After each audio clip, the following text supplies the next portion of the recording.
ಅತಿಘೋಷಗಳೆಂಬ ಸಪ್ತಸ್ವರದಿಂದ ಆದದ್ದೇ ಓಂಕಾರ. ಓಂಕಾರವೇ ಜಗದಾದಿಶಕ್ತಿ. ಆದಿಶಕ್ತಿಯ ಆದಿಮಾಯ ರೂಪದಲ್ಲಿ ನನ್ನ ಸಾಕ್ಷಾತ್ಕಾರ. ಮಕ್ಕಳೇ, ಕಾಣುತ್ತಿರುವಂತಹ ಈ ಜಲರಾಶಿಯ ತನ್ಮಧ್ಯೆ ನಮ್ಮ ಹುಟ್ಟಿಗೆ ಕಾರಣಕರ್ತಳು ಯಾರು ಎನ್ನುವ ಹಾಗೆ ತರ್ಕಕ್ಕೆ ಒಳಗಾಗಿದ್ದೀರಿ. ನಿಮ್ಮ ಹುಟ್ಟಿಗೆ ಕಾರಣಕರ್ತಳು ನಾನೇ ಇದ್ದೇನೆ, ಅಂದರೆ ನಿಮ್ಮ ತಾಯಿ ನಾನೇ. ನಿಮ್ಮನ್ನು ಸೃಷ್ಟಿಸುವುದಕ್ಕೆ ಬಲವಾದ ಕಾರಣವೊಂದುಂಟು ಮಕ್ಕಳೇ. ಹಿಂದೆ ಆದಂತೆ ಪದ್ಮಕಲ್ಪ ಕಾರಣಾಂತರದಿಂದ ಜಗತ್ಪ್ರಳಯ ಹೊಂದಿ ನೀರಿನಲ್ಲಿ ಐಕ್ಯವಾಗಿ ಹೋಗಿದೆ. ಮತ್ತೆ ಅದನ್ನು ಶ್ವೇತವರ ಕಲ್ಪದಲ್ಲಿ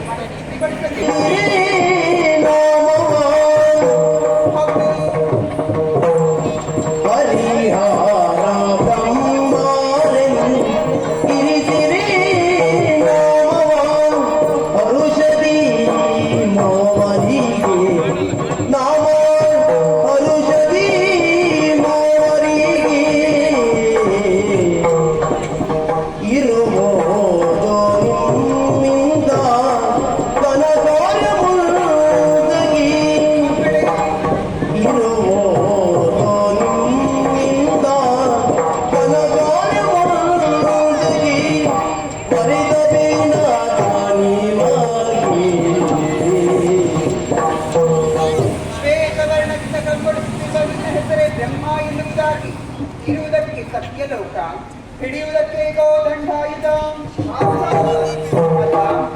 ಈ ಸೃಷ್ಟಿಯಲ್ಲಿ ಸಕಲ ಜೀವರಾಶಿಗಳನ್ನು ಸೃಷ್ಟಿಸುವ ಕಾರ್ಯ ನಿನ್ನದು ಮಗನೇ.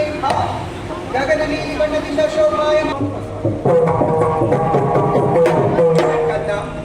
ಬ್ರಹ್ಮ ಸೃಷ್ಟಿಸುತ್ತಾನೆ, ವಿಷ್ಣು ಪಾಲಿಸುತ್ತಾನೆ. ಪಾಲಿಸಿದಂತಹ ಎಲ್ಲಾ ಜೀವರಾಶಿಗಳನ್ನು ಕಾಲ ಅರಿತು ಲಯಗೊಳಿಸುವ ಕಾರ್ಯ ನಿನ್ನದು ಮಗನೇ.